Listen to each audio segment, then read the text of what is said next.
Good evening, everyone. Good evening.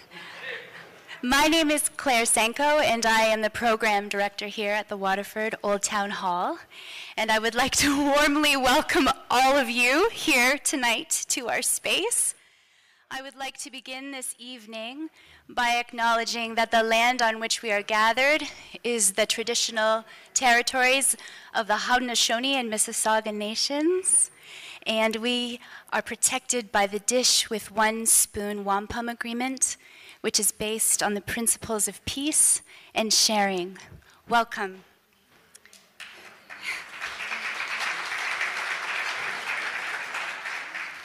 I would like to, as more of you are coming in, I don't know what I'd like to do because we're getting really cramped. So perhaps perhaps we could open those back doors and create a little more space between the elevator and the back doors so that we can scooch more bodies in. And if you put on your deodorant, you can come a little closer. I would like to acknowledge tonight as well that this evening would not be possible without the support of the Waterford and District Chamber of Commerce. So thank you to Barry Malcolm and your crew for supporting this evening financially by renting out the hall so that we could have this all candidates meeting this evening.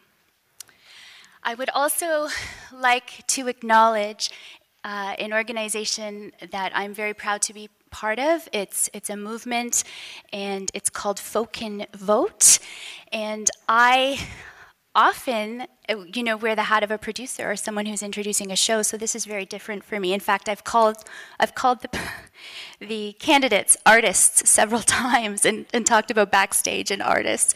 But I'm wearing another hat tonight, and it is my great privilege to be a part of this organization, a very small piece of what's going on.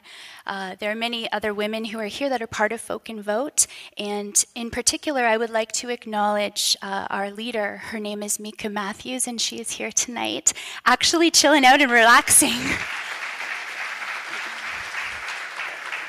She has proved herself to be an extraordinary leader, one of great integrity, and she's worked very hard behind the scenes.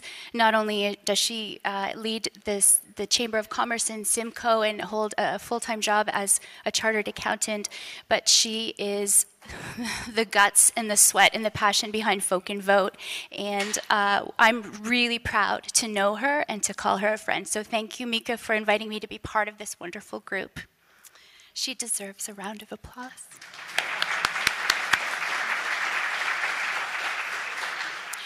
By the way, we have had over 45,000 views of the videos that we've posted, the sort of PSA videos and the debates that we've been putting online. There have been 45,000 views that we know of, and that's a very conservative estimate. So it's reaching a demographic that may not ordinarily come to events like this, and that's the goal of Folk and Vote, is to reach and engage and educate people about municipal politics, so everyone who can vote does vote. And that's very, very important to us.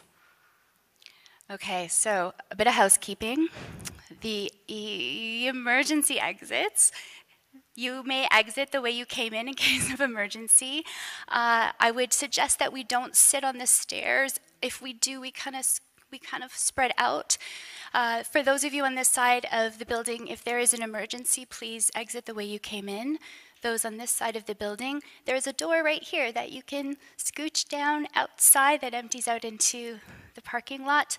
And for those of you up in the balcony,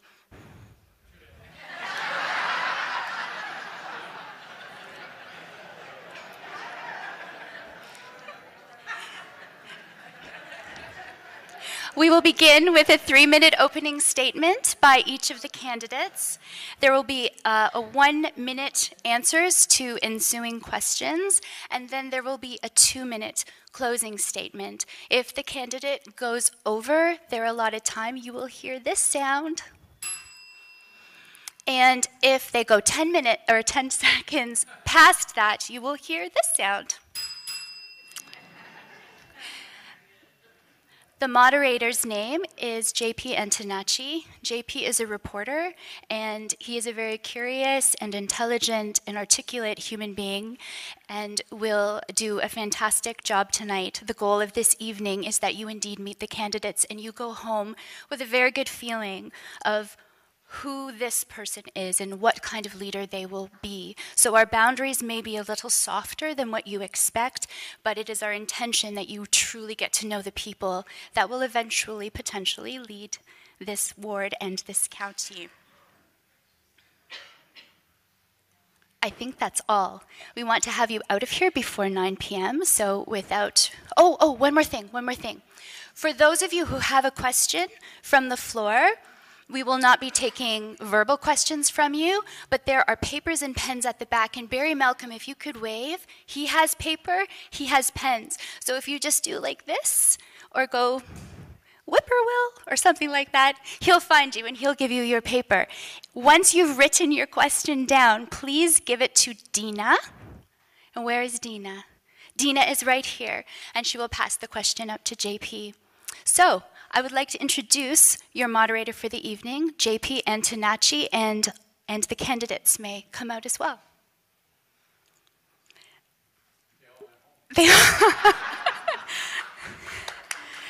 JP Antonacci. They're tuning their instruments. Are we ready? The artists. Oh my goodness, this is so funny. Excuse me for just a second. I hope that tonight of all nights, the live streaming is being glitchy right now. Excuse me.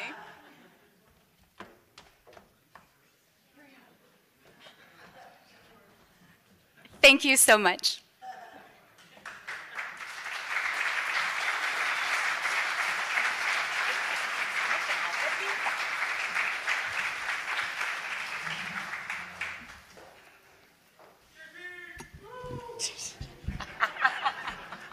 Hi, Dad.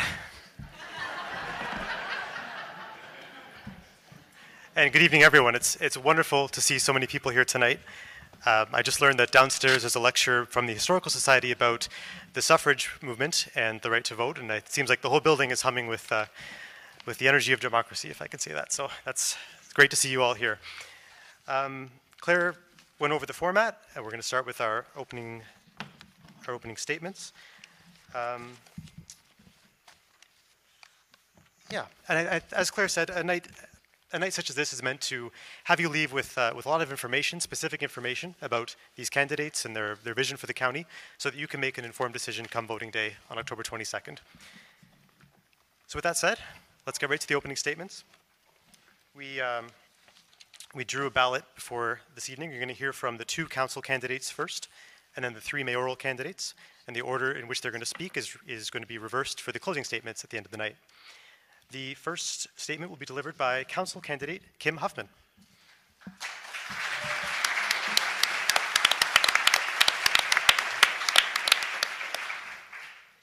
Here I was calmly waiting for the mayoral candidates to go first, and I realized we switched order. Okay, good evening. I'm Kim Huffman. I am running for candidate in Ward 7. For many of you, I may be familiar. This is my 3rd kick at the can. So you know what? 3rd time is a charm. The first time I ran for council, it was a learning experience. The second time, Harold, I think you're in the room, aren't you? Raise your hand. Yeah, it was less than 90 votes. So this time, I'm hoping for the win. I am a resident of Waterford. I live on Sylvia Street, just around the corner here from the Old Town Hall. I'm married with 4 children, Carly, Braden, Abby, and Ben. We have been involved in Waterford for a number of years. I have coached minor hockey for 10 years. I have coached soccer. I've coached baseball. I've been involved in parent council meetings and Waterford minor hockey executive. I am also a co-founder with 4 other amazing women in Waterford of the Waterford Farmers Market, which we're extremely proud of, and we're going into our 3rd season. We just finished our 3rd season. Thank you. It seems funny that with all the agricultural growth that we have around us, that Waterford was like the last place to get the farmers market. I started it 4 years ago, and I'm also the co-founder of Let's Talk Waterford, which is a Facebook page. And I've endeavored to keep in the spotlight all activities and things like that that have been important to Waterford. Kind of do a shout out to our local athletes and other individuals who have aspired to get into the news in Norfolk County. So briefly, what I would like to say is, because I know I'll have a chance to answer a lot of the questions, is that if elected, I will be communicating with you on such a regular basis, you'll probably want to shut me off, through Facebook, Twitter, Instagram.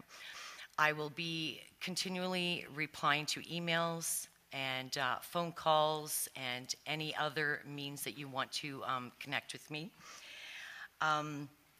I will be hosting on at least 2 times a year town council meetings, so that we have an opportunity like this to get together and to hear what is working for our Ward 7, what is not working, things that we might like to discuss over in the entirety of Norfolk County as a whole. I will address some of the other issues that are more specific to Waterford and Ward 7 as we go. I'd like to close with the fact, I'm going to go with an Albert Einstein quote: "I have no special talent. I am only curious, and I will learn whatever I can do to be the best counselor." Thank you. Thank you, Kim. We'll next hear from council candidate Jean Montgomery. Thanks so much for the organizers who put this event on tonight. Very important opportunity. My name is Jean Montgomery. I'm here tonight because I am passionate about contributing to Ward 7 and Norfolk County. There are many significant issues facing our county. I want to be part of the process that addresses those concerns. My past involvement in Ward 7, Norfolk County, and provincial organizations have provided a varied and inclusive perspective and a true understanding of many different issues. While the business of the county certainly needs to be addressed, our vision needs to be expanded. Continued economic development is key to our future and will create a ripple effect to mitigate other important concerns.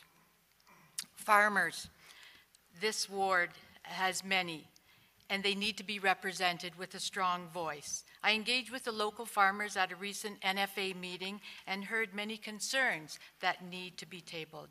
Farmers contribute so much to Ward 7 and Norfolk County. Housing, crisis facing many municipalities. We are no different. Serving on the Haldeman-Norfolk Housing Corporation, I've realized the shortage of housing stock and the demand for appropriate, affordable housing for all. The wait list is overwhelming. Addictions and mental health. Although not a municipal body, our community needs to come together and consider the human needs of health and wellness here. Youth, resources, and retention. We must begin at a very young age to provide appropriate resources for our youth and young families. Informal opportunities guided by the county would prove very beneficial results. There are many other significant issues that face Norfolk County. I'm hardworking with a proven record. I want to be educated, listen to the voice of the people, build consensus to realize positive change. I am outcome-based, always striving for appropriate action to benefit our community. My passion is Ward 7 and Norfolk County.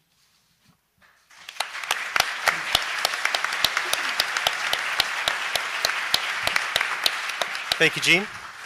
You've met the 2 council candidates for Ward 7. We'll now meet the 3 mayoral candidates for Norfolk County.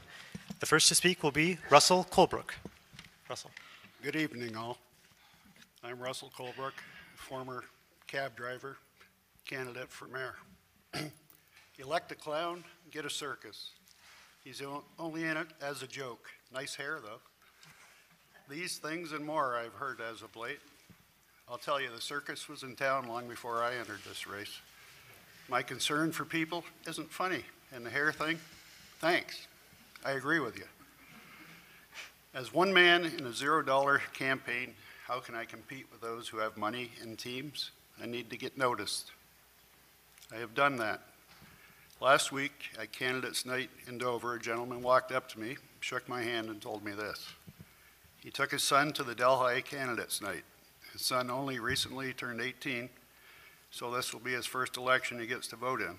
They watched and listened. When it was over, he turns to his son, so what do you think? I like Russell. I'm voting for Russell. Why, his father asked. Because he is real. That one vote is the most important vote that will be cast in this election, and the one vote I will never forget. If a young man of 18 understands my message of equality for all, surely others can too. My campaign has always been about putting people first. We all talk about the future as an abstract. It isn't. That young man and all like him are our future. We are just the caretakers of the present. Charlie, Crystal, myself. It will be up to one of us to do the best we can to help leave a legacy we can all be proud of. My heartfelt thanks to that young man for the inspiration. It will never be forgotten. The sign said, long-haired freaky people need not apply. I said to hell with the sign and I applied. Thank you.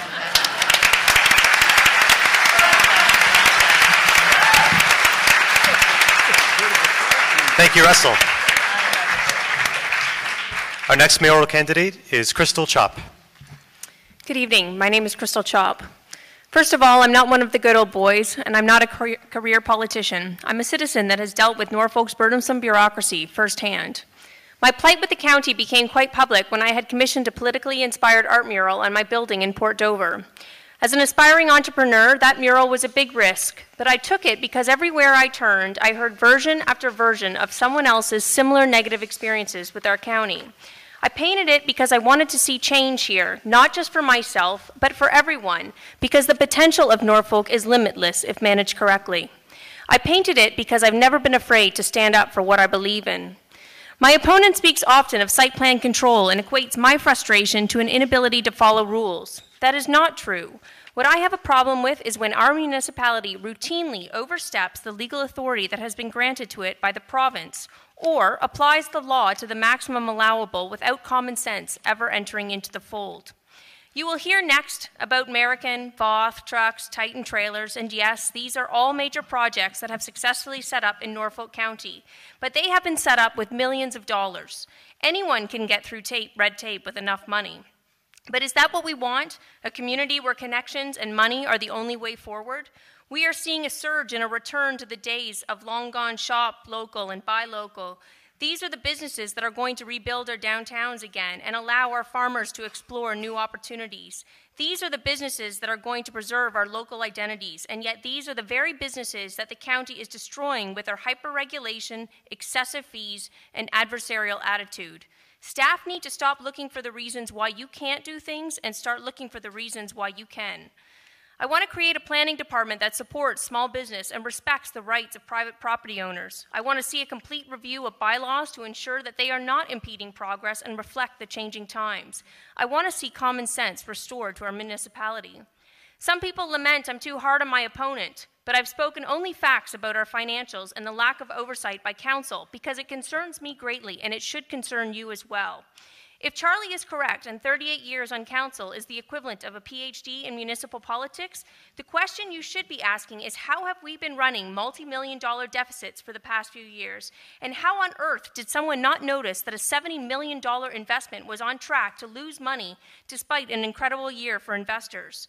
Where has the oversight of these matters been by council, and who is holding staff accountable? The only way to mitigate financial risk is to have accurate reporting that is reviewed regularly by staff and council. This I plan to implement immediately. You shouldn't need an MBA to know that.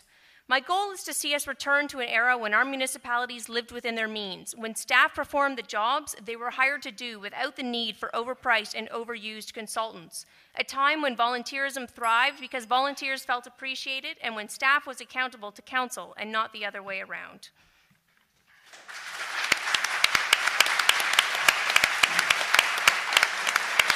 Thank you, Crystal. Our next mayoral candidate is Charlie Luke. Thank you. Am I proud of how I've done this job in the last 4 years? You bet I am. We've had challenges and we have had successes, and today I'll lay out what I think is going right and what I think needs to change. Development in this county is on fire. Building permit value is how municipalities track their growth. Last year was $142 million, up from $88 million in 2014. Last year in 2017 alone, agriculture development increased by 68% and commercial and industrial tripled last year.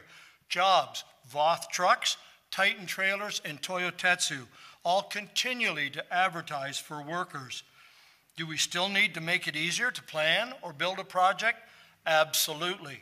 I've spoken to Toby Barrett about this, and he'll bring a provincial roundtable from the province to Norfolk County this fall so they can hear firsthand how provincial red tape is impacting our businesses. High-speed internet. We need it desperately in this county. With our partnership with SWIFT and other municipalities, we're expecting every household in Norfolk to have access to high-speed fiber by 2022. Financials. Standards & Poor's set our credit rating at AA- stable. Right now, Norfolk County has the lowest tax rate of 28 comparable municipalities. Over the last 3 years, the Legacy Fund has earned an average of $1.9 million in return, and I'd like the new council to revisit this investment and see how we can improve on it. Between 2014 and 2017, we dipped into our contingency reserves for about $6 million. $3 million of that $6 was paid to Haldeman after an arbitrator's decision. Haldeman argued that between 2001 and 2012, they overpaid for health and social services. Our 10-year capital budget identifies $400 million in projects, almost all of them related to roads, bridges, ambulance, and fire service. Residents want better roads, but at the same time, they do not want hefty tax increases. This will be the biggest challenge for the next council by far. And finally, the community. I've worked with Carrie Bolkenholt and her group on a skateboard park. I've worked with Andy Koistra to assist his trail group to bring the Bailey Bridge in the future from County Road 45 to Waterford. This community makes things happen. What we need is a progressive council. We need councillors who vote for Norfolk. Progressive councillors know that by doing the right thing for another ward, they're doing the whole county better. A good councillor looks after his ward. A great councillor looks after his county. I'm an experienced mayor, I have people skills, and I have a commitment, and I will lead that council with commitment. Thank you.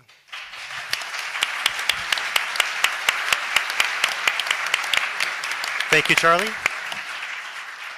And thank you to all candidates. We're going to move into the question portion of the evening.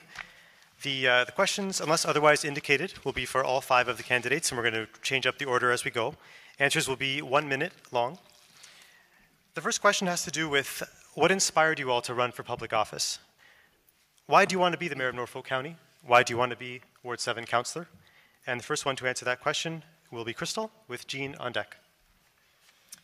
I think I touched on it in my opening statement. I came here as a 35-year-old aspiring entrepreneur, and I purchased a building along the Lynn River in Port Dover that had the proper zoning on it for a restaurant.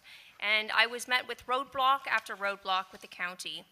From the moment I walked in the front door, it was an adversarial attitude of looking for ways of why the project can't come to fruition, as opposed to working with me to find the reasons why it can. As I traveled around Norfolk, I obviously, because it was a prominent building, many people knew me, and the more people I spoke with, the more that I realized that this was a problem, a systemic problem across Norfolk. And the deeper I got into it, the more that I realized that change was in fact needed at all levels of our local government here. And so that was my inspiration to run for mayor. Thank you, Crystal. Jean, with Charlie on deck. Thank you. I love Norfolk, I love Waterford, I love Ward 7. And I've been involved in many, many volunteer activities, organizations, did a lot of hard work, and was really educated in how things work. And I want to be involved. I want to be part of the change. I pride myself in being very hardworking and results-oriented. We have a great county here. We have great people in Norfolk, and I want to be a part of leading and representing people to see that change that we all need. Thank you, Jean. Charlie, you're up next with Kim to follow.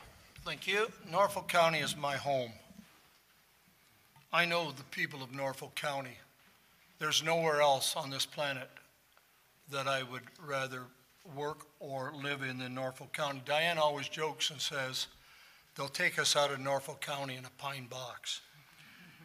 I have taught around the county all the way from Port Rowan to Langton to Boston to Port Dover, Simcoe, 13 schools.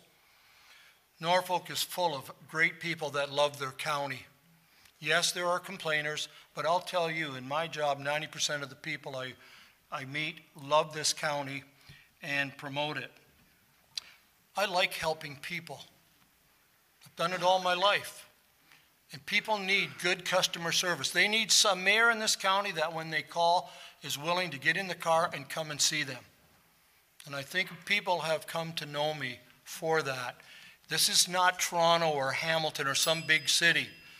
This is where people need their mayor at their doorstep. Thank you, Charlie. We'll hear next from Kim with Russell to follow.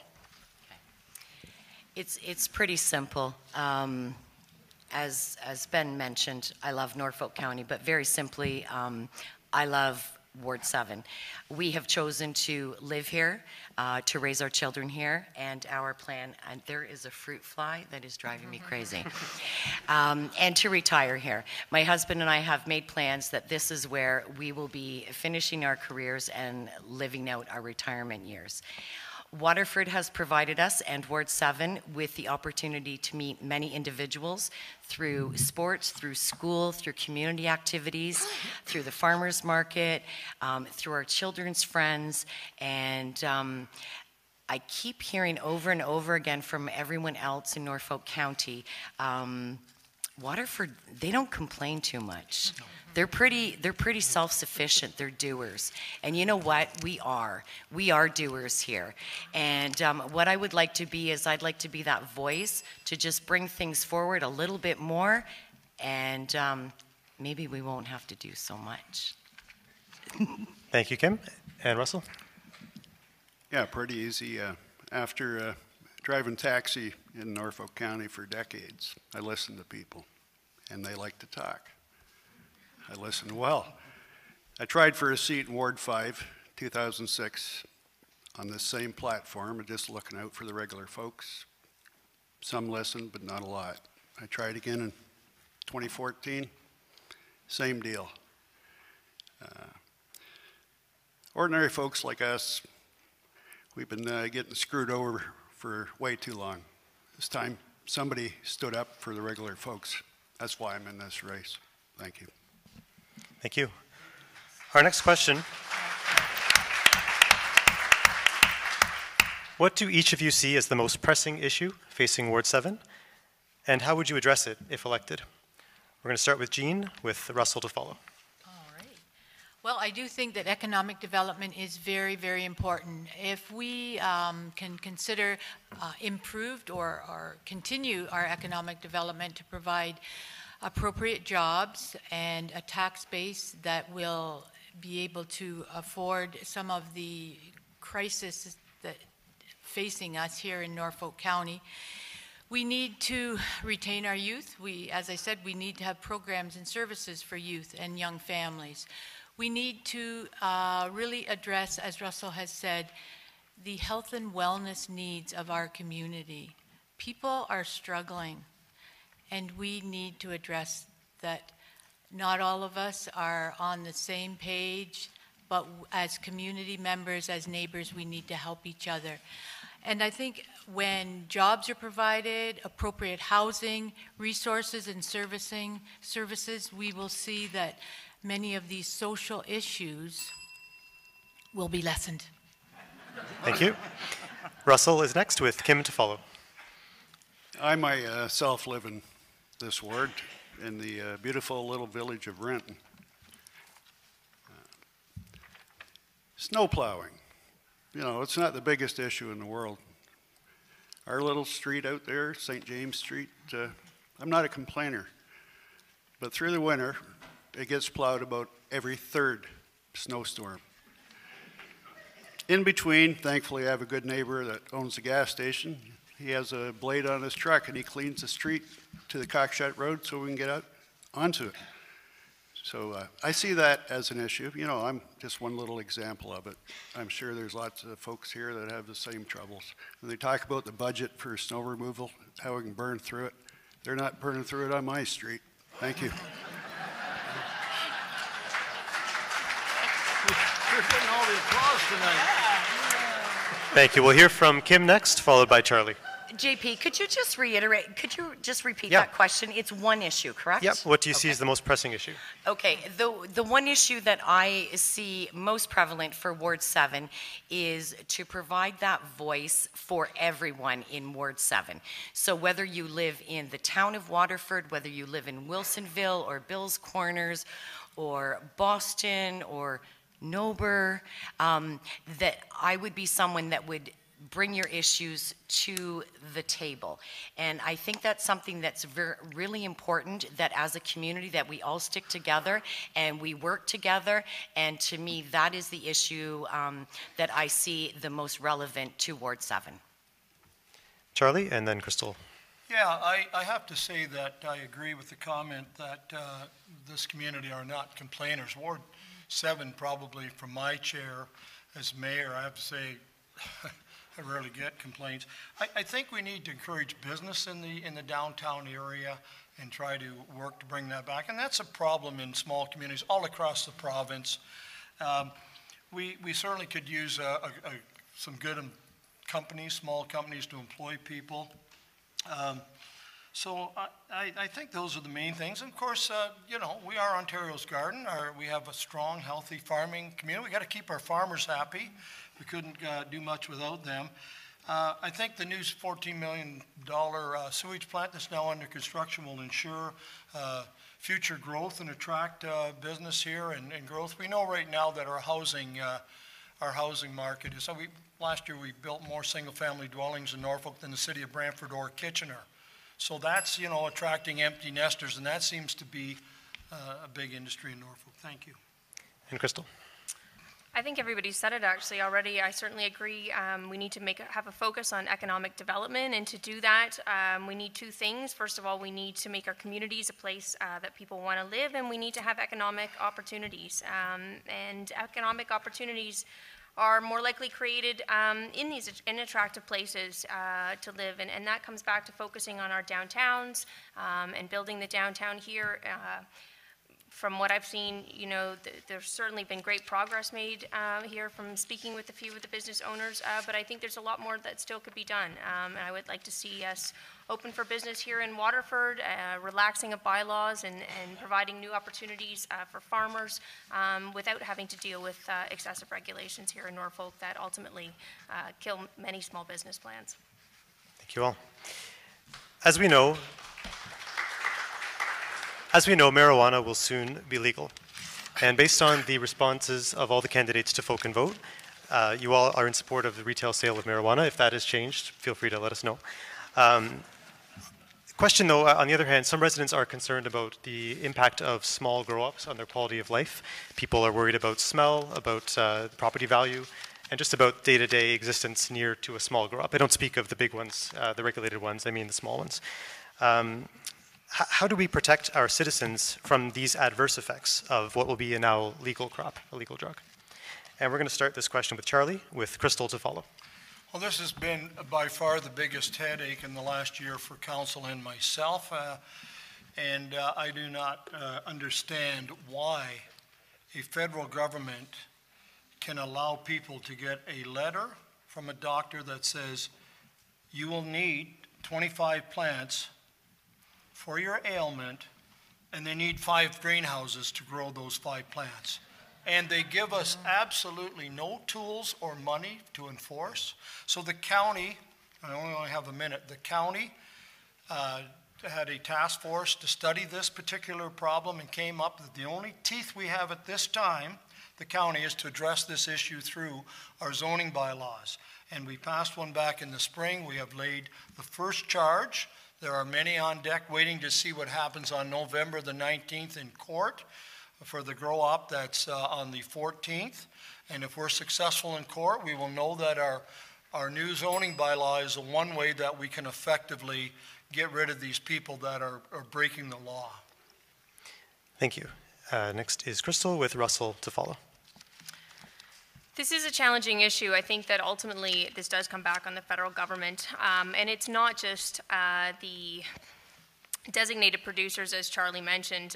You know, he said 25 plants. I think that some guys are even well north of 25 plants and the hundreds of plants under a personal license.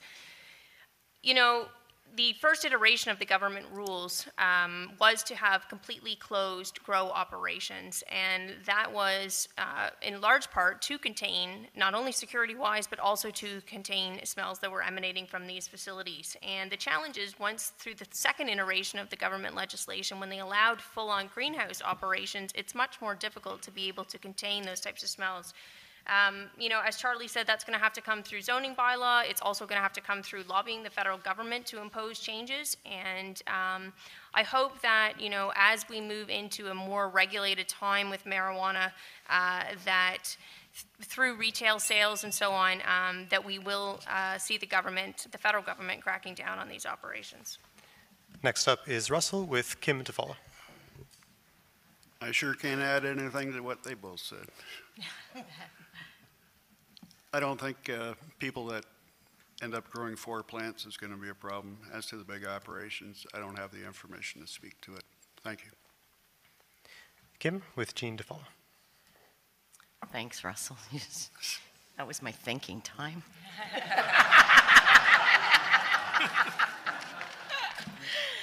Actually, I'm pretty prepared on this one. I've had numerous conversations with individuals in the Ward 7 area, and some who have experienced extreme difficulties with their home life in regards to the odors and the effects of these borderline grow-ops in their backyards. Obviously, we have experience with, I believe, American, actually, I think they've changed their name. Wayland, who meet all of the criteria, and for individuals who live near them, there are no issues. The individuals that Charlie's speaking about are the ones that borderline with the plants and just going over the 4 and under the 100, and it's just ridiculous, and they don't meet the criteria for the ventilation and for the circulation and for the odor control. And this is unacceptable. So I will do what I can to support the individuals in Ward 7 that they do not have to deal with these issues anymore. And Jean. Thank you. It's very unfortunate that the federal government has implemented this Bill 36 without proper planning and consideration of the unintended consequences that many in our country will face.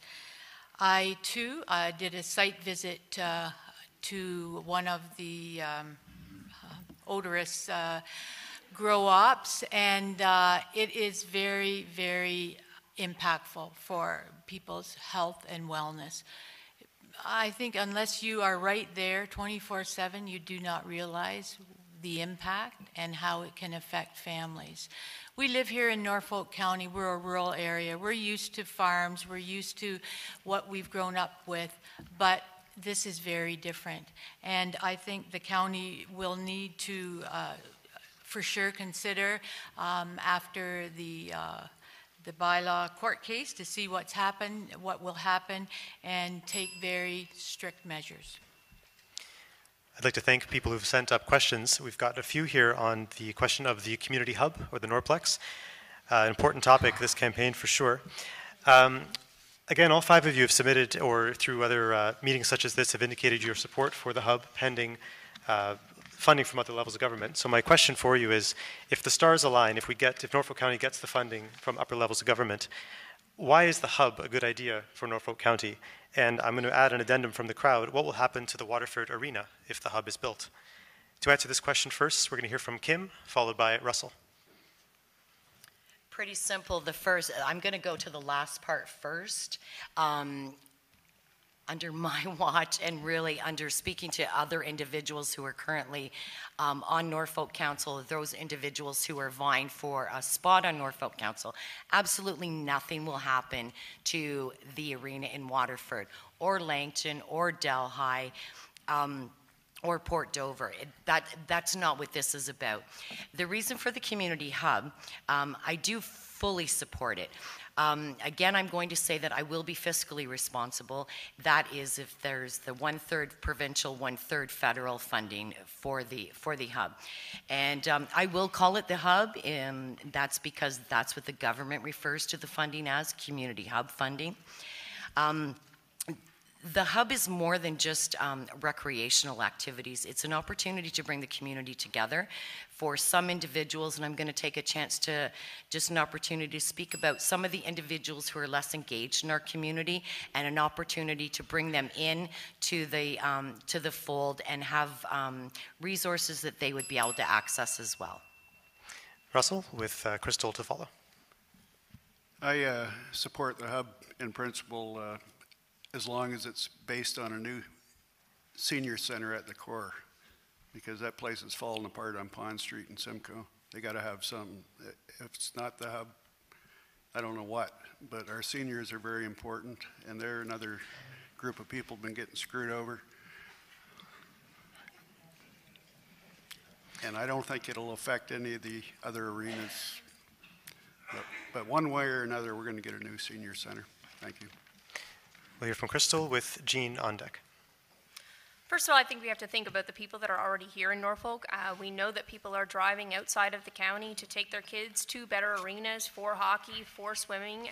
There would be an opportunity to have meets and tournaments here within Norfolk.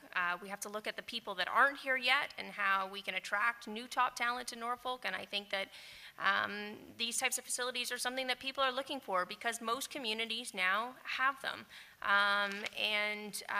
You know, lawyers, doctors, and so on, as they're evaluating where they want to build a life, they want to know what opportunities are there for their kids. I think there's also a unique opportunity to be able to combine the hub in partnership with Fanshawe potentially, and I believe the benefits from that association could be immeasurable to the county. As far as the local arenas, I fully understand and support the continuation of our local arenas. Most people leave the big city to come to these smaller towns because they want that small town feel, and they don't want to necessarily drive across the other end of the county. Jean with Charlie to follow. Thank you. I fully support providing appropriate recreational and leisure activities for all Norfolk citizens that are both accessible physically and financially to everyone. The seniors need to be accommodated now. We have to be prepared if funding is available. Are we prepared for increased taxes that will be needed for the ongoing maintenance of this facility? I'm of course in favor of any type of structure that will get people active, socially engaged. And anybody who knows me knows that we need a triple gym in Norfolk that we can access. So, that being said, we need to always consider the programming and facilities in our smaller communities. Are people from Southwest Norfolk going to be able to get to a one-stop facility? Lastly from Charlie, please. Did you say Charlie? Charlie, yes. Sorry. You have a very soft voice. It's a good voice. The hub, I think, is worth pursuing. Remember, 10 years ago in 2008, there was $5.4 million placed in as a placeholder in the capital budget to replace and upgrade the rec center in Simcoe. We need a new pool. It's 46 years old. So we have $8.5 million estimate of repairs in our facilities in Simcoe. And if we can build a $40 million hub and get the feds to kick in 40% as their grant, 33% provincially, we're roughly going to pay $10 million locally on that facility, and the upper tiers, the other 3/4 are 30.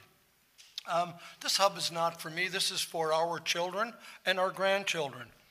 So we need to start upgrading some of our recreational facilities. Last thing, carrying costs, $10 million, let's say, 1/4 of 40, 20 years debenture. This is from our finance department at 3.44% increase. The net levy impact is $695,000 a year, or 0.87%. Thank you, Charlie. Which is $1.20 a month on an average household in the county. Thank you. Thank you. Speaking of households, it won't surprise anyone to hear that housing prices are on the rise here in Waterford, as they are throughout Norfolk County. Many people want to live here, and there aren't many vacancies for them to buy. It might surprise some of you to hear that poverty is also on the rise, as is homelessness, even in Waterford, although it's not as easy to see. What is your assessment as hopeful councillors and hopeful mayors of the housing situation in Norfolk County, and what is a way forward that can incorporate all income levels? We're going to start this response with Russell, with Charlie to follow. There certainly is a problem with rental units, and there's a lot of people that'll never own a home, obviously, the way prices are going. You know, I'm lucky to have what I have. I don't know what we can do to create more. As people want to invest, it costs a lot of money. You got to lay it out and hope you can get it returned in rent. And just the stigma of low-income people, a lot of people don't even want to rent to them. So I don't have an answer for that, but I understand it. Charlie is next, with Jean to follow. Well, certainly one of the challenges we have here and as well across the province is the issue of affordable housing and rent that people can afford. I mean, people deserve dignity. They deserve to have a roof over their head, whether they're subsidized partially by the province taxpayer money or not. And I know that we need it here, we need it everywhere. We recently changed our official plan to include 10% of new housing units, of rental units, condos, that 10% of those units be affordable housing.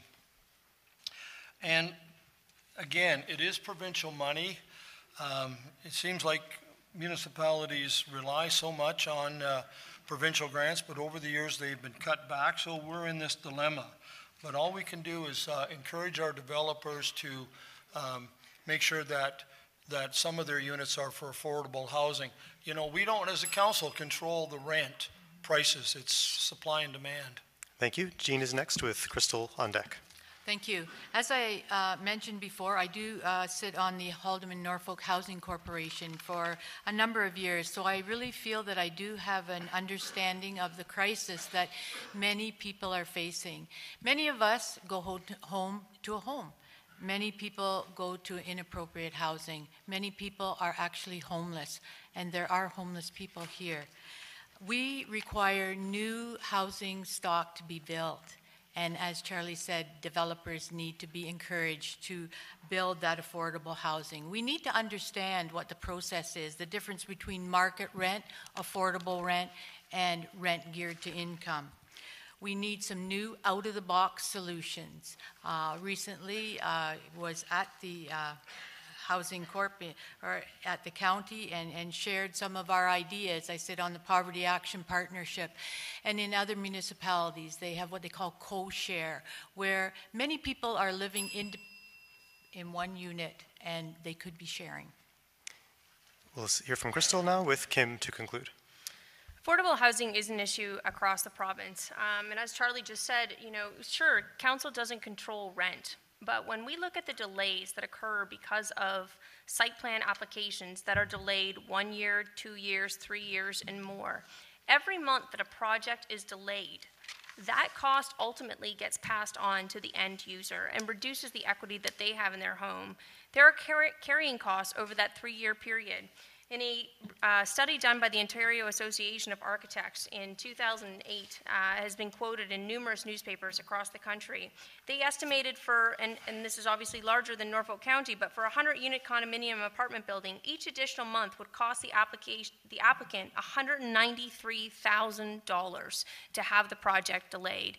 And I think that these are streamlining our application process for developers to simplify it so we can reduce that time, will ultimately reduce the end costs to our end users. Lastly, Kim. Affordable housing. I'm going to go back to what Charlie had mentioned in terms of the regulations for builders, and I think we need to have a little bit more teeth in terms of that, and that there has to be strict criteria as to when individuals are coming into our community from whatever big center they're coming from, is that instead of building $450,000 homes, they need to vary the price of the houses that they're building. We need to provide an opportunity when we're looking at retaining our youth. How can we retain our youth in our community if they cannot afford to buy their first home? It's ridiculous. If I was to think back that I had to spend $450,000 on my first home, it'd be out of the question. The other individuals that are struggling are individuals in our community who want to downsize, who have been lifelong members of our community, who cannot downsize in our community because there are no place for them to live. So we need to look at all of these options, and we need to be really firm and look out for all citizens in our community. Thank you all. One need only watch council meetings to get the sense that there is some tension between councillors and county staff. There seems to be a lack of spirit of collaboration, and recent years have seen high turnover among senior staff positions.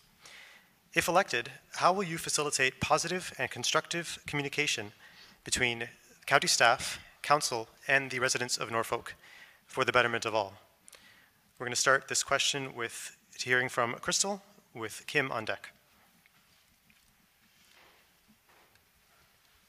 I think ultimately the mayor is the CEO of the corporation, and our CAO, while he directs staff, but that direction needs to come from council as a whole, and we need to start looking at an entire culture shift within the organization, and that's up to council to be able to create that new culture. We need to start developing a new attitude in our town offices, as I said before, of how can we help you? Again, I just, I keep coming back that this is leadership, and I don't think that we've had the appropriate leadership over the past 4 years from what I've seen. Staff seems more emboldened than ever to be dictating to council how things are done. And I think council needs to start questioning the information more that is put before them. They should not be taking everything at face value from staff, and that is not the role. That's not the role.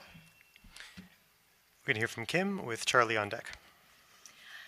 Very simply, I mean, looking at the numbers, we're bound to have at least 3 new councillors on the council after the election. Possibility of a few more. When we're looking at change, I think we need to start with the dynamics that have been around the council table. From attending council meetings, from watching council meetings and talking to those involved, there has been a lack of cohesiveness within the council members of an all-Norfolk approach. And that doesn't mean that the individuals who are elected to represent their ward, it's not that they're not going to represent their ward, it's that we understand that we're there for all of Norfolk, that we are Norfolk County. And I would ensure that I would, the respect that I would have for staff, I mean, they've been hired to do a job, they've met the criteria, and I think that it's very important for council members to respect that and follow their lead when necessary. We'll hear from Charlie next, and then Jean. Well, I can tell you in all my years at council, some people still are confused with what the role of council is and staff. Council meets once a week, we set policy. We meet once a year. Staff prepares the budget, both the operating, the water and sewer, and the capital. council and only council trims that budget or adds to it. That's our role. And yes, folks, sparks do fly at council chambers. Sometimes they do. That's the nature of the business.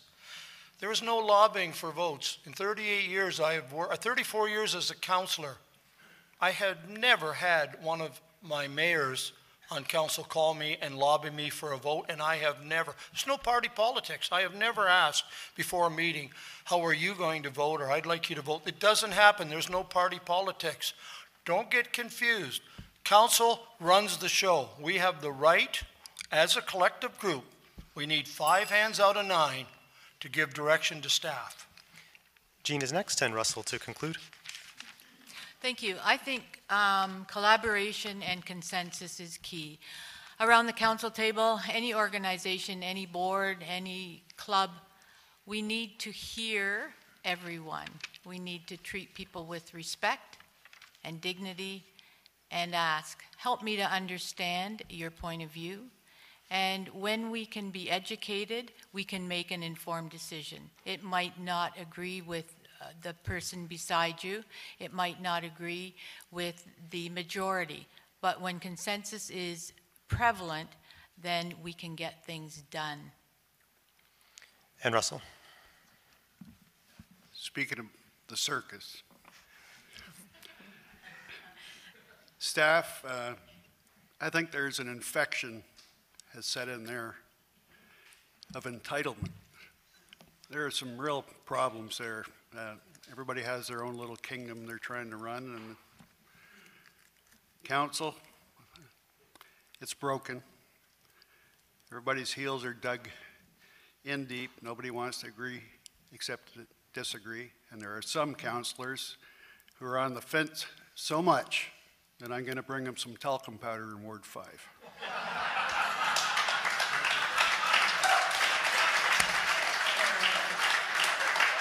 We are getting some great questions from the audience. Thank you for keeping them coming. Going to go with the question from the audience now, please. Fanshawe College can offer courses that attract out-of-area, county, province, or even country students. But there is no housing easily available, and some courses have been withdrawn. How will you attract and keep students like this so we can pride ourselves on being an international educational destination? Let's start with Kim and make our way down the table. Kim, with Jean to follow. This is something that I've already explored. When we were looking at, when I got involved originally about 18 months, 24 months ago with the community hub piece, there was an opportunity for collaboration with Fanshawe College to grow their post-secondary programs, that they were looking at providing housing, that residents for their students, and that takes that's the pressure off the county right there. The college was going to provide those facilities. Part and parcel with that was that there was a commitment from county to go forward with the expansion for the community hub, so that these individuals, these youth doing post-secondary studies in Norfolk County had opportunities to these amenities. It also allows for the fact that you're growing your workplace for all businesses, for whatever programs that they're offering at Fanshawe College. So very simply, if we miss out on the opportunity to grow Fanshawe, it's silliness. Jean is next with Russell to follow. Thank you. Fanshawe is a gem in our community for sure. I've taught out there on different occasions, and it's a wonderful asset to our community, to our young people, and for young people who are not from here. We all witnessed the students from India coming, and because of had no place to live, and people stepped up to the plate and they were housed. But this can't be ongoing. We see students that have no transportation. I've many times given kids rides out to school. They miss their first class because they're walking to school. So those kind of things need to be addressed, and I think if it was more amenable, that we would really attract students from surrounding areas and retain our own kids here. Russell, and then Charlie. I'm willing to work with anybody on all these issues, especially a new council. I'll say what I think. If they don't want to listen, that's fine. Thanks. Charlie, with Crystal. Well, over the last 4 years, I have had the president at London Fanshawe, Peter Devlin, in my office. We've had this very discussion, along with Donna Gates, the local boss over on Ireland Road. And you know, first of all, Fanshawe is a business. They're in it to make money, as any college or university should. And that is indeed a problem, is transportation for students, and also housing. And certainly when I got a call from Dave Pond, one of the board directors, last spring on a Friday, saying, Charlie, we got a problem. What is it, David? London's sending us 40 students from India for 2 years and we got no housing. Can you help? I said, yes, we can. So we worked away at that and got a number of places for them to stay, and had meetings with the downtown business people about possibilities of apartments. And that will be ongoing. And certainly we're lucky to have a college of this size in our county, and we need to continue to work with them to try to find answers to these solutions, or solutions to these, what did I say? Solutions to these problems. Crystal. I was asked by the reformer the other day if I ever had Doug Ford's ear, what would I say? And I would say we've got a lot of great ideas here in Norfolk. Give us some money. I think that Norfolk needs to start lobbying the provincial government for funding, and there is funding out there in many areas. One thing I do know that Norfolk County currently has grants for rehabilitation of commercial spaces that have apartments above. I'd like to see a better communication to business owners to encourage them, particularly in Simcoe. I spoke with a number of business owners there that had vacant apartments sitting above their stores, but they felt that to go through the hoops with the county to rehabilitate those spaces sort of negated the benefit that they would receive out of it. So again, it all comes back. If we can make things easier for people to rehabilitate spaces, to build new apartments, then I think that you know, that would be a relatively simple problem to address for Fanshawe. Thank you all. We've reached the halfway point of our evening. It's flown by. We're going to give the mayoral candidates a little breather, a couple minutes, and have a couple questions in a row for just the council candidates. So if you'd like to stretch your legs or take a bathroom break, this would be a good time. You want us to leave? You can stay if you'd like, but you have the option. So Kim and Jean, you're still on the clock. All right. The question is, Waterford and Ward 7 is seeing a lot of new arrivals lately, being as we are close to a lot of major cities, being in Norfolk's north end. Mm-hmm. How would you describe Ward 7 to a newcomer? And Kim, we're going to start with you. Wow, that would be awesome. How would I describe Ward 7? I would describe it as a great community. I would boast about being in this amazing building and the arts and culture that we have here in the community. Talk about the agricultural aspect that makes us part of Ontario's garden. The unique businesses that we have downtown. The water, the LPRCA with Waterford North, and there's some great developments that are going to happen with Waterford North. We've got some exciting things happening.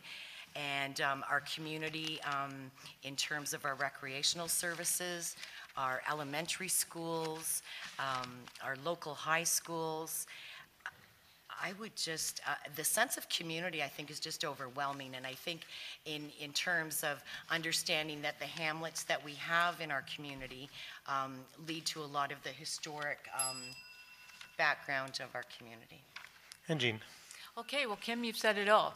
But I think that the spirit of Waterford and Ward 7 is amazing, and I think it is the best in Norfolk County. I really do believe that. People come together when there's a need. The community comes together. And we see so many good things that happen, but when a challenge arises, we don't sit and complain.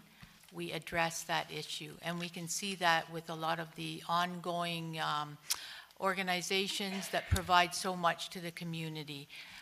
Whenever I'm out and about and away from here, I say I'm from Waterford, and have you ever heard about Pumpkin Fest? Because I think that put us on the map, and it takes a lot of people. And the silent volunteers, the people who take care of their neighbor, the people who do things and are never, it's never obvious or thankful. They are never thanked for it. Just the spirit of the people here. Next question, again, just for the council candidates. What is your strategy for increasing tourism and economic activity in Waterford and Ward 7? We'll answer that in the reverse order. So, Jean, you're first. Well, you just have to look on Alice Street now and see the new businesses that have sprung up. Lots of places for us to spend our money. We see Shadow Lake and we see the dragon boat races, people, the antiques. People love to come here, and we offer so much of that small town feel. And I think the Economic and Tourism Department, they've done a good job of marketing. We aren't in Toronto, we don't see all the ads and what has been put forth for Norfolk County. And we have a lot to offer here. We have great restaurants, we have the trails, we have so much that Waterford people have created. And Kim? Could you just reword that, say that again, Yep. JP, sorry. What is your strategy for increasing tourism and economic activity in Waterford and Ward 7? Okay. I just want to make sure I didn't go off on a tangent that I didn't need to. First off, I'm going to say the businesses that we have here in Waterford and surrounding area in all of our hamlets, they're amazing. And I hesitate to use the word revitalization because I don't think they need revitalization. I think we have some extremely smart business owners here, and I think that Waterford and Ward 7, they've identified what their strengths are and what our identity is, so I think it's an opportunity to build on that. The one thing I would really like to see in terms of some concrete development would be money from the county directly into the hands of the Chamber of Commerce to allow businesses to looking at different kinds of streetlights downtown for a different kind of vibe, flower pots hanging on the bridge when you come into town, and just those types of aesthetic things. But I think we've got a really great thing here, and hats off to all those business owners who have invested here. A question from the floor regarding the Main Street Dam. The infrastructure is not able to perform as designed. Specifically, the emergency sluice gate is seized shut and has been for years. The water level behind the dam reached dangerous levels recently, one time within 6 inches of overflowing. What commitment will you make to address this issue? And again, this is for the councillors, and first up is Kim. Okay, we're speaking Shadow Lake, correct? No. I imagine we are. The questioner is here. Yeah. Shadow Lake. Yeah, Shadow Lake. Yep. Okay, yeah. Okay, I've already committed. I have contacted Gary Houghton, the Director of Engineering at Norfolk County. I have done a site visit with Andy Koistra. I've understood where the issues are regarding that and what the ramifications are. And again, just quickly going back to the development that's happening with LPRCA, the Long Point Region Conservation Area, Waterford North. They are in the beginning phases of, I believe it's a 3 or 4 phase development. Waterford North will quickly be the gem of all of the LPRCA parks in Norfolk County. So we cannot lose our water, this fly, I'm sorry. We cannot lose our ponds, we cannot lose our Shadow Lake. There has been a visit done. There's been a consultation and review. There is nothing on the 2018 or the 2019 budget coming forward. So we're hoping that I can get that to the next budget. And the repairs are approximately a guesstimate $50,000 tops. Thank you. Jean? Thank you. Yes, I also met with Andy and some members of the Trail Committee, and this is an issue that is facing the community, and for sure it needs to be addressed. Teeterville is also facing similar issue. So I think that we need an assessment of all the water systems in Norfolk County, and the council needs to plan to monitor these so that they don't fall into disrepair and that there is a danger that is ensuing. So we need to plan for it, monitoring, and the maintenance of all the water systems and dams, and that would include Waterford. Thank you. Thank you, council candidates. We're going to give you a breather now. And we're going to have one question for each of the mayoral candidates. And this question is designed for you specifically, so it's just hearing from the person asked for the answer. And to give the council candidates as much of a break as you just enjoyed, you're each going to have 90 seconds to respond to this particular question. Only for this one, okay? Charlie, we're going to start with you. Charlie, you were a school principal and a longtime councillor before being elected mayor. In spite of all that experience in politics and leadership, can you name a moment since becoming mayor that you have been quite surprised or taken off guard? And how have you changed or evolved over the last 4 years? So you're asking me something that has taken me by surprise? Since becoming mayor, yes. And how you've evolved since becoming mayor. I'm just thinking back to 2014. And sometimes surprises come in this business that you don't. I think probably the most difficult thing that I dealt with outside of the marijuana issue that I touched on was on the Tuesday before May 24th weekend, which was May 18th this year, staff told me that we had a break in the Long Point Causeway Bridge. 4 days before the long weekend, the busiest weekend in Long Point because many cottagers are returning for the first time. And we had had a inspection done on the bridge on April the 9th, which was just over a month before. And I said, how can this happen? And I was told by staff that, it was examined and it's going to be examined again, and it had a clean bill of health. Well, it didn't. And I didn't sleep much that long weekend because I knew that people had holding tanks that needed to be pumped and the large trucks could not go. Staff hustled and got one lane, kept one lane open for the weekend, blocked the other off, and 6 weeks later it was repaired and back open. But that by far, I lost sleep over that one.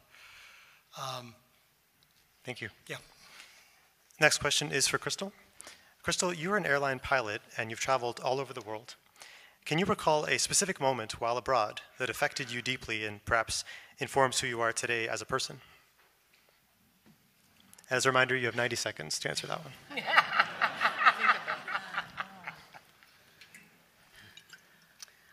I don't think there's any one moment, but I've certainly been exposed to so many different cultures. I think I've developed a deep appreciation for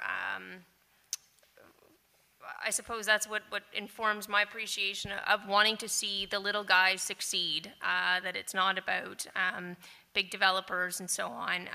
I've traveled extensively through Asia.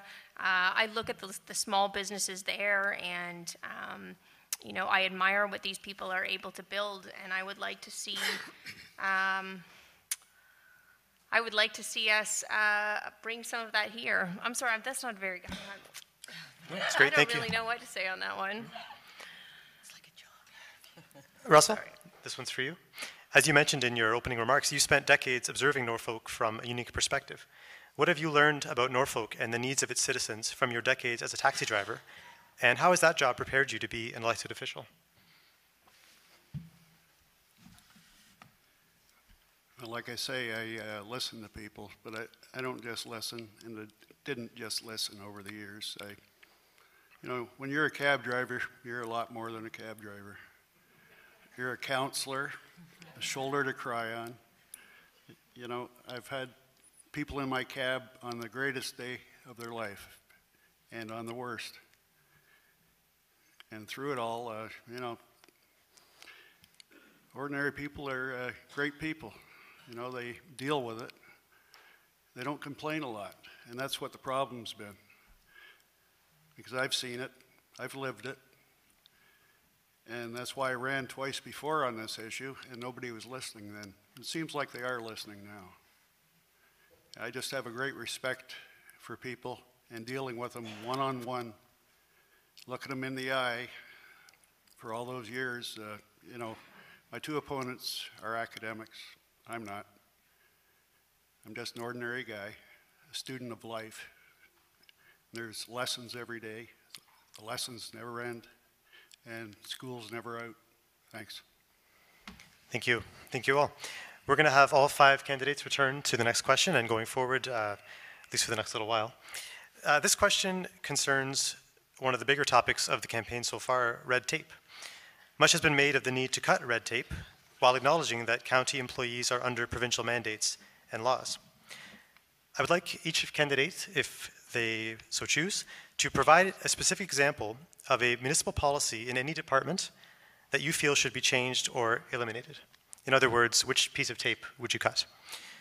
We're going to hear from the well-rested council candidates first, so Jean and then Kim. Oh, sure, start with me. Okay. I don't think I can really answer a policy that I have come into contact with. I'm sure that if I had some more time, I could, but maybe I'll just speak to the red tape. Red tape is everywhere. We require policies and bylaws to operate, but perhaps we do need an assessment of those required policies. Specific protocol on processing and implementing. Maybe we need a complaints policy. If someone feels that they are disserviced, what is the procedure and how is this handled? It could really determine what the concerns are and how we can improve. So I think there needs to be a concerted effort for a consistent and efficient implementation. And we've heard so much about red tape, red tape, red tape. I think we need to change the color to green and let's go. Kim with Russell on deck. Again, it's one of those abstract components that you get in every election where it's kind of the buzzword, right? So this is the red tape. Do I have anything specific to say as a taxpayer, as a resident of Norfolk County, where I have encountered difficulties with red tape? No, I don't. I don't have any. But that doesn't mean that there hasn't been. I think that sometimes when you're looking at a corporation, and that's what Norfolk County is. It's a corporation, it's a business, that sometimes you need to kind of get someone from the outside looking in and just kind of sending a layman in to obtain maybe a phantom business permit and to then go through the steps and see where the issues are so that we can reevaluate some of these things. I don't necessarily think that it's something that staff are intentionally doing. I don't think it's a necessary bylaws. I would like to revisit some. The grade 5 class at Bloomsburg has a few they'd like to revisit. But I would like to, I think we're a red tape society and we need to review that as a whole. Thank you. Russell and then Crystal. I'd agree with that. I think the red tape problem is really intertwined with bylaws too. I know Charlie says they're different. But you know, they're making bylaws all the time. Red tape, I haven't had troubles myself, but constantly dreaming up new bylaws. I mean, I'm talking about the chickens.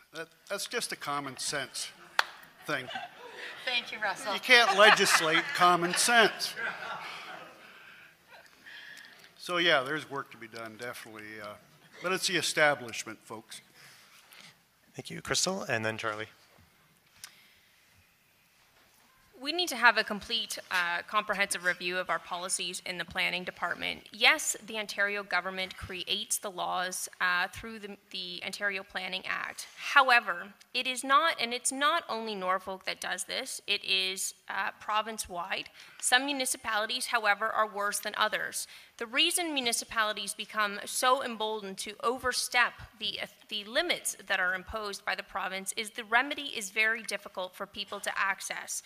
When you are building a project, you don't have a year to go and wait to take something to what was once the OMB and is now the Land Planning Appeals Tribunal. And so I think that, first of all, we need an attorney that looks to see how our municipality is overstepping its bounds. For example, Charlie mentioned earlier that we have a provision in our official plan that states that so many of our housing units have to be low income. That actually is contrary to the law, and I'm not saying it's a bad idea, but we have to make sure that the actions we take are in line with the laws set forth by the Ontario legislature. Thank you. And last on this issue is Charlie. Thank you. I can assure you, councillors don't assemble on Tuesday night to make red tape. That's not what we do. Every municipality is different, but every municipality must, through the Ontario Planning Act, follow the rules of site plan, rezoning, official plan amendment, building permits. They all follow it the same way, pretty well. Ontario is the most regulated province in Ontario. We're the only province that pays 50% of our ambulance cost or our social housing. If you want to develop in Texas, the rules are probably 1/20th of what they are here. An example, we are currently undergoing in-house by planning staff a review for our downtown zoning bylaw in the central business district of all our downtowns.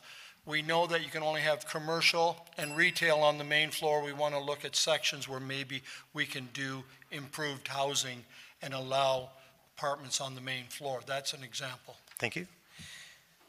Taxes and development charges are two major sources of revenue for any municipality. What is your philosophy when it comes to balancing the need for revenue to pay for all the competing priorities with the need for competitive development charges and affordable tax increases for residents? On this question, we'll hear first from Crystal, followed by Charlie. As I've always maintained, I don't believe that the county should be looking at permitting fees and so on, official plan amendments as a revenue source.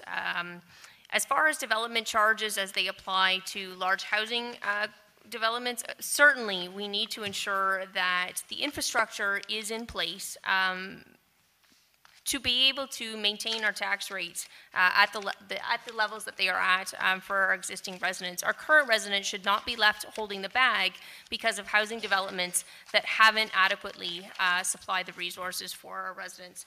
So on that end, I would like to see a shift of the application of development charges and permitting fees. Do I believe that large-scale developers should carry a greater burden than small business owners and small developers? Absolutely. Charlie, followed by Russell. Norfolk County's annual cost to operate per year is $235 million, of which $84.3 million this year is the tax levy, what you and I pay. Of that $83.4 million, 80% comes from the single-family dwelling resident and the apartment owners. We carry the lion's share if we own a house or property. We get our revenue from taxes, from government grants, and from fees. Building permit fees, ice rental, rent the ballpark. The government from up above has continued to cut the grants to municipalities year after year after year. Thus, our property taxes and our fees cannot cover the cost of infrastructure. That's the problem. I was at AMO a while ago, and a PhD from Harvard or Yale, his last name is Wilson, he was commissioned by the province to do a study. We're $4.7 billion a year across the province behind in infrastructure. Thank you. Per year. We'll hear from Russell next, and then Kim. Well, I know the county does get money out of regular folks for fees because they jacked up the price of taxi licenses. For the drivers, for the owners, for the plates. And if you're late getting your new one, there's a $50 charge on top of that. You know, I don't mind paying my fair share of taxes, even, you know, with the property taxes. But I think the county rakes in a lot of money that if it was spent wisely, they wouldn't have to charge all these fees. Thank you. We'll hear from Kim next, and then Jean to close things off. Taxes. Norfolk County has one of the lowest tax rates in all of Ontario. It's currently, it's 2.3. Unfortunately, taxes are the revenue for what a county does. It provides money for services. So as a taxpayer, as a house owner, do I want my taxes to go up? No. But as a resident of Norfolk County, do I want to make sure that my roads and my sidewalks are in good repair, that there's snow removal, that there's, adequate infrastructure in all other opportunities, for day-to-day life? Absolutely. But part of that issue that Norfolk County is struggling with is our reserves are extremely low. We have not maintained a level of reserves that we need to in order to continue to build up the rate that we're growing. The legacy fund in regards to keeping taxes low is something to me that is off limits, and that legacy fund needs to be invested, and we need those funds in our hand to maintain a good credit rating with the province of Ontario. Thank you, Kim. And lastly, Jean. Okay, lots has been said, and I can't say too much more. We should incur appropriate development charges for anyone coming in. Residential taxes, as has been said, Norfolk is very low, one of the lowest. Haldimand County is much higher there. And for a prosperous infrastructure, we don't have enough tax revenue. So as citizens of Norfolk County, what do we want? Our resources, our roads, the hub. We have to be prepared to see our taxes transition into an appropriate amount to run what we need. Thank you. We've got another great question from the floor. Thanks again for keeping those coming. Transportation is often considered a barrier to access for seniors, low-income residents, a barrier to access for medical appointments, shopping, having a social life. How would you improve public transit in Ward 7 and all of Norfolk County? We're going to start with Kim on this question. Perfect. First off, what I would like to remove from any talk about public transportation is looking at low income. We don't need to identify that individuals who are low income don't have access to their own personal transportation. As soon as we insert the word low income, 90% of the population is unengaged in that because it doesn't apply to us, because most of us may have our own vehicles. But this county is very vast. We have a lot of social services, a lot of social service recipients, a lot of individuals who may be due to mobility issues, due to age, due to really where they live. They could be in Cultus, they could be in Clear Creek. It's very difficult to get to some of our larger urban centers. So I would strongly support investing in Ride Norfolk, expanding those services, and also the Huntsville area. I'm not quite sure off the top of my head if they're a single-tier municipality like us, but I would like to look at some of the different options that other areas in the province have for transportation. Thank you. We'll hear from Charlie next with Jean to follow. Well, as you're aware, and I don't have any party colors, but the Ford government unfortunately cut a daily bus service, $390,000 that we would have funded specifically a bus service from Norfolk County to the train station and Laurier, et cetera, in Brantford. And then, of course, the train station would connect you through to Hamilton and Union Station in Toronto, et cetera. This is an example of the province trying to get their books in order, and we are paying the price because that service, I think, is extremely needed to open up the county. We don't have a 400 series running through us. Some would say that's good, not so bad. You know, we're a little bit off the beaten path, I guess, in respect to the 400 series, but, you know, the trucks are coming here, our businesses are flourishing. We need to maybe expand Ride Norfolk a bit more into the smaller areas. Certainly, when Ride Norfolk was first there, it's been expanded since 2014. Thank you. Thank you, Charlie. We'll hear from Jean with Russell to follow.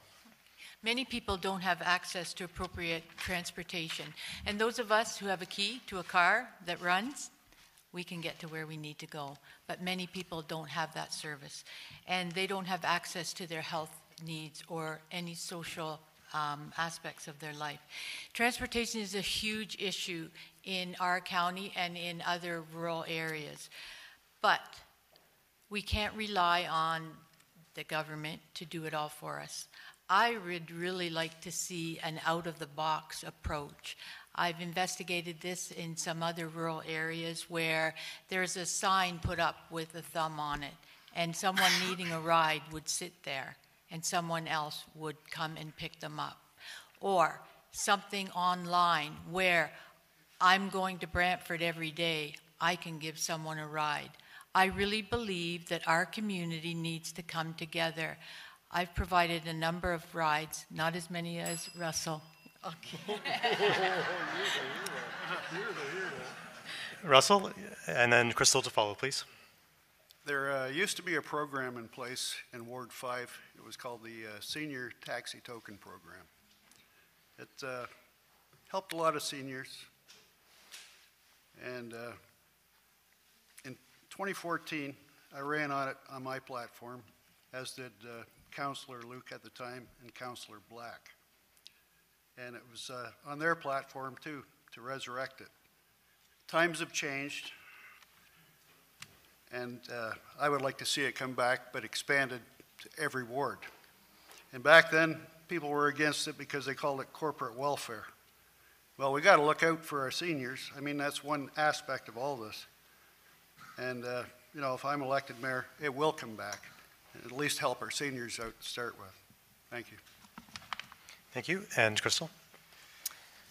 My boyfriend and I this summer, we were driving out to play golf at Pine Valley Golf Club, and on the way there was a gentleman who was in his 80s that was hitchhiking, and we picked him up, and because it just seemed strange that there was an 80-year-old man out hitchhiking, and we asked him what he was off to do, and he was coming from the seniors' home in Simcoe, and he wanted to go for a swim out in Turkey Point, and that was the only way to get out there.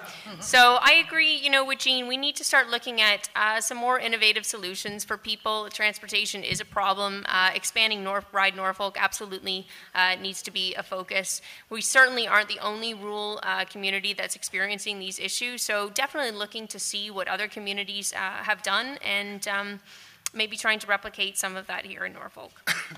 Perfect. Thank you very much. The next question is regarding youth retention. How can the county retain its young people and make living here more affordable and more inviting for young professionals and young families? And Charlie will take first stab at that with Jean on deck. Well, this is difficult in a rural area. There is no question. We know that we are Ontario's garden. We're the most diverse farming area across Canada.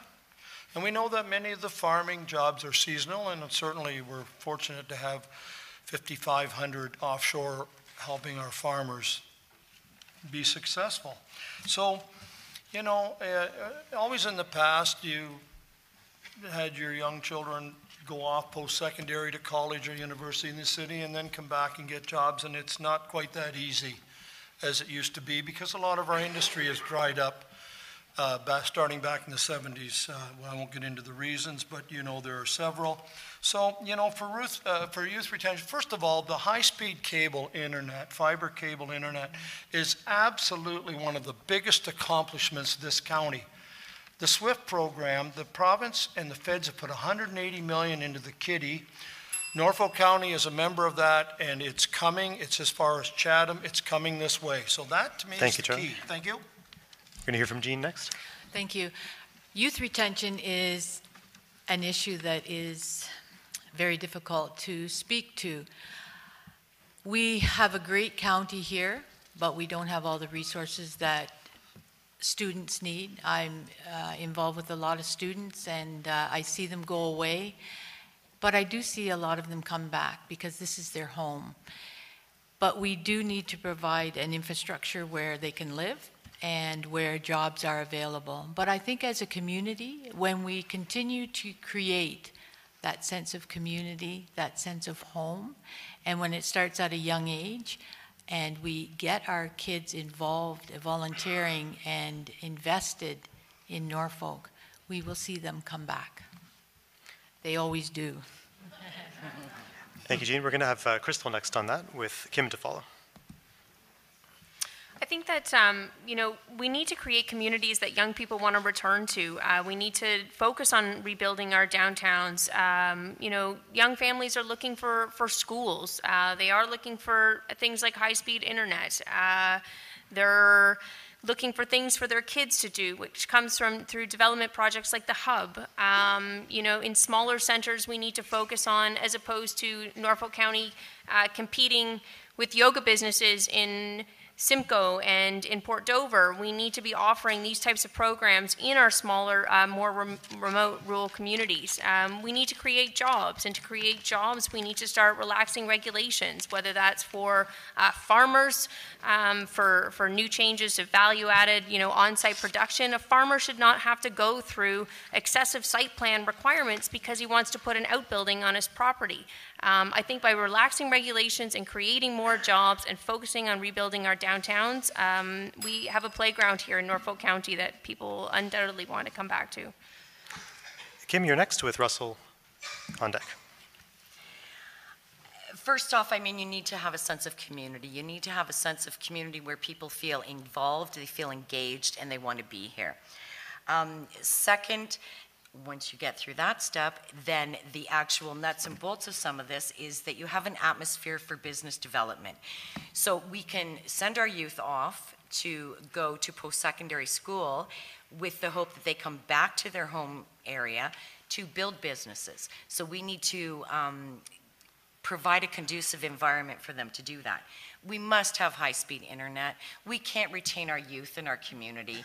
I was at a small business today in Bealton, and there was literally no access to high-speed internet. And in 2018, it's just unacceptable. We can't expect that youth or anyone are going to start businesses without access to high-speed internet.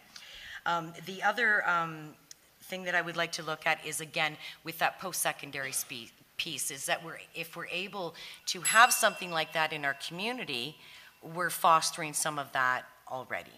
Thank you. And Russell? Yeah, I don't see any mass exodus of young people leaving. There is work here. There is industry. Charlie's right. There are jobs here. But, when you're young, you kind of want to stretch out and check things out, see what the world's all about. Norfolk's not perfect, but compared to some places, it's paradise. So, it's what they want to do.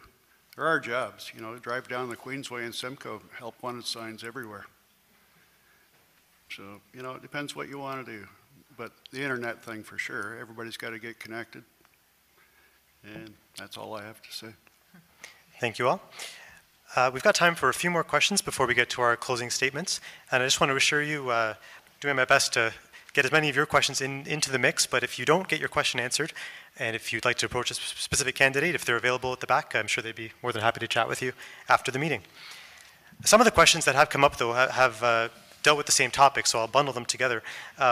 There's some criticism that the last council was known for sort of ward-specific infighting and a lack of action rather than cooperation and a county-wide vision. And the question is, how would you, as a leader or as councillor, ensure that the new council would work together and get things done? We're going to hear first from Kim on that, with Crystal on deck. Well, I think a lot of that groundwork has already been laid with this current campaign process. I know that myself and many other candidates from all other wards, 1, 2, 3, 4, 5, 6, 7, we've all spoken to each other about things that we would like to see in our community, what our hopes are, how you would want to work together with each other. So I think that process has already been started, and I think that's been brought up enough amongst the public in the media that this has been a real stumbling block for Norfolk to move forward. So I think a lot of that is already in place, and I have absolutely no doubts at all that the new council in place will work very effectively together. And I think that with the change in because of the influx of new councillors, with some of the attrition based on retirements, etc., that there will be a lack of baggage with some of the voices at council table, and it will be, I think, a really seamless process to move forward. Thank you. Crystal's next, and Charlie to follow. I'm going to have to disagree with Charlie that the role of the mayor is to be driving around to deal with individuals' garbage issues and issues on their property. That comes down to the councillor in that particular ward. Now, if it's not addressed, then yes, that comes back to the mayor. But there's a chain of command there that needs to be reinstilled. The role of the head of the council, as defined in the Municipal Act, is in fact to provide leadership. And I feel that's what we're missing here. And we're missing a clear vision that unites the county. Our councillors fail to see the big picture. And I think that ultimately that comes down from the person that's leading them at the top. Charlie's next, and then Russell to follow. Yeah, sometimes I wish when people call me, they'd have called their area councillor as well, but I don't say that. I just say, let's get at it. Are you available at 6 a.m.? If not, I'll see you at 10 p.m. tonight. I'm there for you. That's the way we do business now. It's called customer service. I think I'm good at it. You people deserve that. Everybody in this county deserves that. Listen, sometimes the winds, blow from the south. Pretty nice. Sometimes it gets nasty. They come from the east. I see the mayor as the person that through good and bad, through tough times and good, the mayor is perceived by council and the public as the steady person, the person who runs an open and transparent meeting that is fair to let every councillor, whether you agree or not, speak their mind. Because they are the representatives of you folks in every ward. That's my role. Thank you. Thank you. We'll hear from Russell next, and then Jean. Leadership. It truly is hard to lead if those you're supposed to lead won't follow. Instead of women and children first, every man for himself. In this campaign, I've talked to a lot of the candidates all over the county too, and they're excited. They have new, fresh ideas, and I think the composition of the new council will solve this issue itself. Thank you. Lastly, Jean. Yes, I think if people have the right motivation that they want to contribute to a collaborative effort and to really let others be heard and contribute even when they don't agree, but come to a consensus. I think leadership is important. I think that every council member needs to show leadership. Over the years, I've been on many boards and in many organizations in leadership capacity, and I think I've gained some skills for consensus building and being able to really see every side of the issue to build that respect that's needed to really see action take place. Thank you. This next question is for everyone, and it comes from when I was gathering questions for this debate from speaking to different residents of Ward 7, I heard several times that Waterford and Ward 7 don't really have any major problems at the moment. And while I suppose that's good, it makes this corner of the county quite fortunate, it's dangerous to become complacent and not strive to improve. The question is, what in your opinion is the missing piece, either tangible or intangible, that would take Waterford and the surrounding area to the next level and ensure a thriving future for Ward 7? We're going to start with Kim on this one.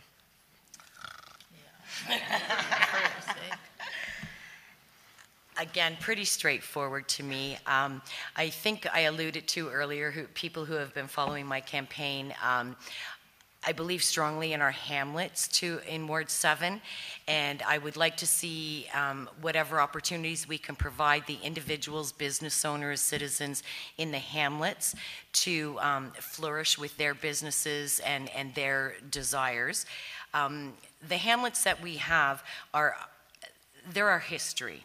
And it's a lot of our agricultural base there in the hamlets. So bringing that forward, I think another thing that I would like to see is the sense of community continuing to develop, and I know this is going to seem a little out in left field, but one of my solutions to that is I would like to be able to offer our local Legion, Branch 123, our Lions, our Lioness, and any other service communities, service groups that we have, an opportunity to be able to fundraise and move forward without all of the red tape and the hoops to jump through Norfolk County. Thank you. Next up, Jean. Thank you. And Ward 7 doesn't have a lot of issues that are voiced. And, you know, they say that when a meeting is not very well attended, there's no issues. We see school councils, other organizations where the attendance has waned considerably. Because if there's no issues there, nobody has to come out. And it's great to see everyone here tonight.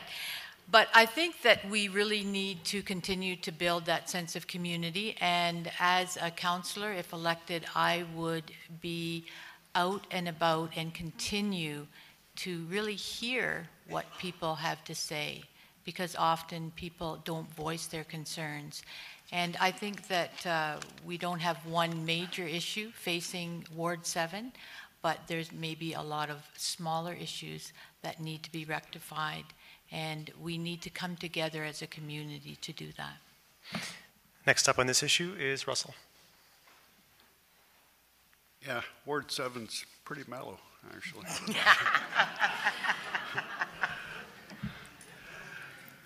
But my platform is to represent everyone in the county equally. And that goes for you too. And I'm one of you too. I'm in your ward. You do have unity. Like, I can see that here. This is different from any of the debates I've been to. There is a sense of community in here. You know, it's intangible, but I can see it. All we got to do is keep going the same direction here in this ward, and we're going to be fine. Thank you. Next up is Crystal. I'm sorry, I actually have to ask you to repeat Yeah, that. not a problem. Not a problem. One moment. Oh, it's so fresh it's on my phone. The preamble was that I didn't hear about any major pressing issues in Waterford and Ward 7, but we don't want to be complacent, not strive to improve. The question was, what, in your opinion, is the missing piece, either intangible or tangible, that would take Waterford and the surrounding area to the next level and ensure a thriving future for Ward 7? I think it just keeps coming back to the same point that I keep trying to drill home. We need change here in Norfolk County. I believe that I can lead that change. I want to see a more relaxed planning environment to encourage our farmers to pursue new opportunities, to continue to revitalize the downtown here. I know it's doing well. I believe it could do even better. We just need to make conditions more favorable to small business owners coming in. You know, we need to address infrastructure issues that are going to eventually inhibit future growth. You know, water supply issues are going to have to be addressed across the county. We are starting to reach capacity, and you know, that's going to be something that we definitely need to look for here in Waterford as we move forward. And lastly on this one, Charlie, please. All you. You didn't say JP I was on deck, so I didn't go get It's my true. bat. I abandoned that for this question. But now I'm ready. Mixing it up.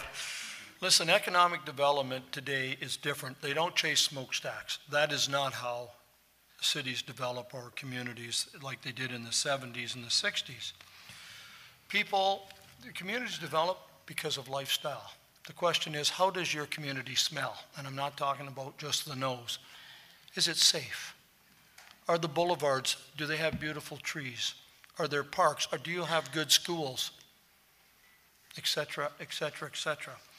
Waterford is getting a new sewage plant. Without it, your development stops.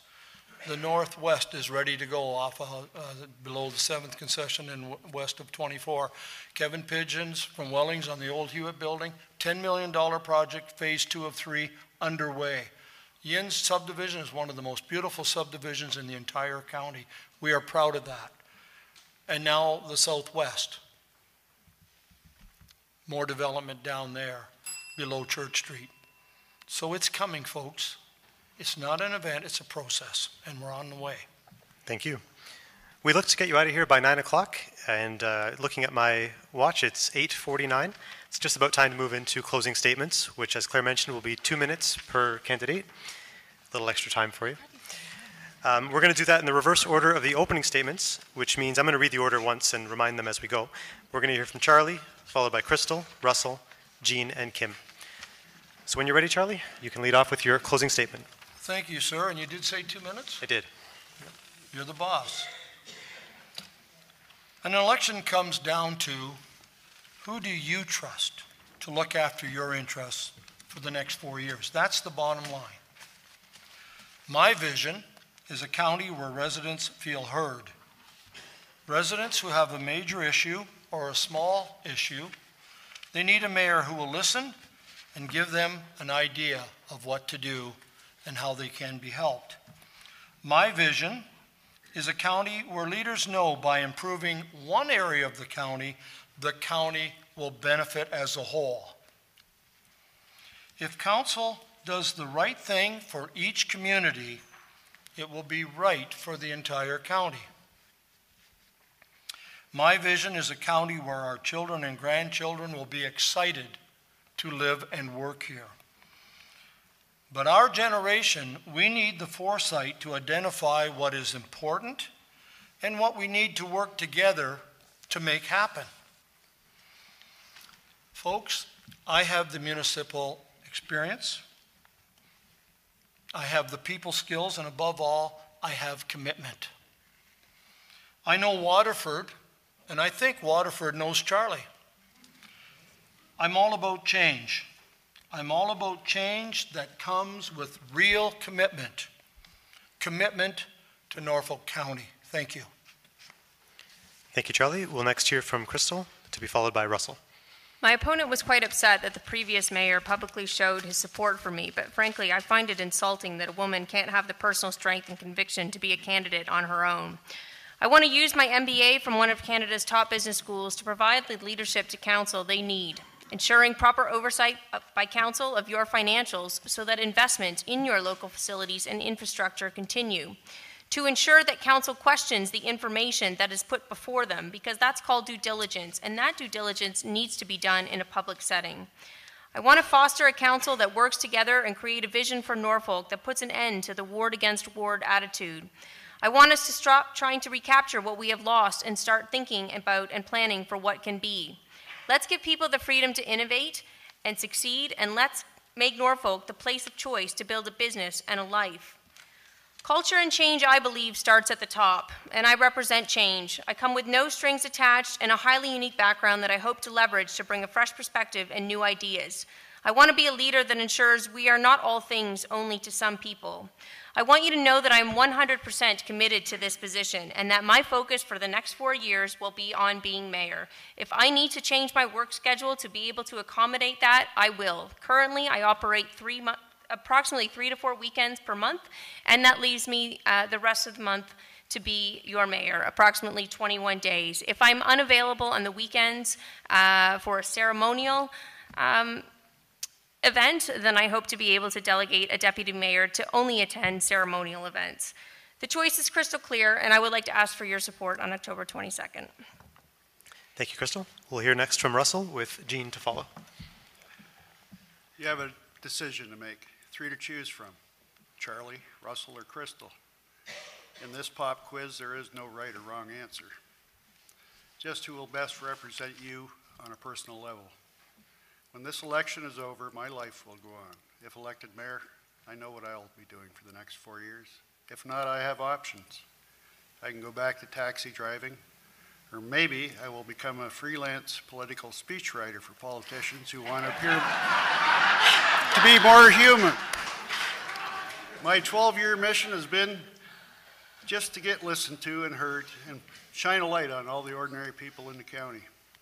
To quote a Trekism, logic dictates the needs of the many outweigh the needs of the few or the one.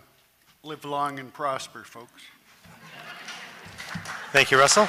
You're stealing the show, you know. Next up is Jean, with Kim to wrap it up. Thank you. I certainly appreciate the humor and the insight that Russell has brought to this process, for sure.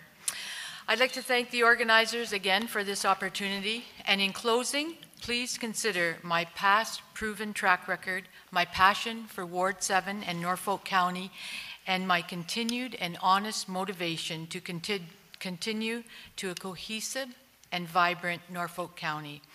I want to contribute to a council of dedicated citizens building consensus and appreciate past accomplishments rather than engaging in blaming and discrediting the hard work of those who came before us. Moving forward with a positive mindset, continuing to build a vibrant Norfolk County by implementing change with a vision for constant improvement.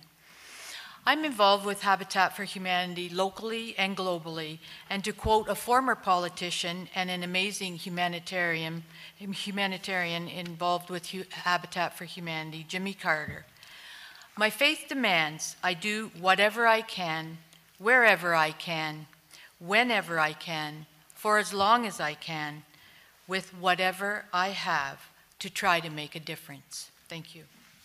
Thank you, Jean. And Kim. Okay, first off, I want to thank Folk and Vote. So I would like to thank Carrie, Dina, Mika, Gail, Claire, and Gail, and their assistants, JP, Dave, etc., for this amazing initiative that they've provided Norfolk County residents. I'd also like to thank our current councillor, Harold Sonnenberg, for his number of years of service in representing Ward 7, and I'm hoping that I can fill those shoes.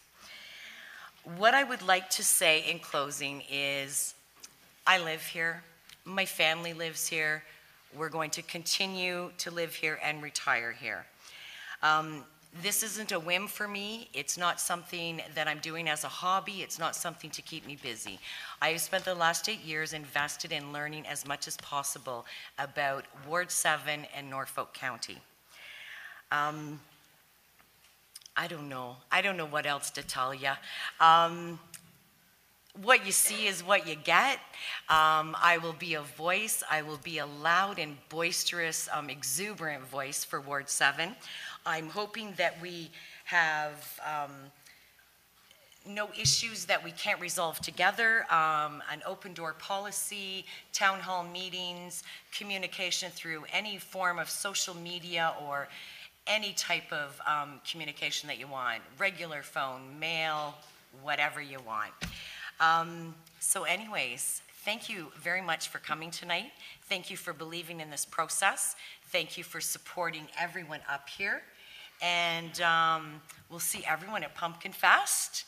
And our Wolves are 3-0. So let's go Waterford Wolves for the Pumpkin Fest Bowl. Thank you. Thank you, Kim. It's no small thing to put yourself forward under scrutiny and share ideas, so let's give all the candidates a round of applause. Thank you very much.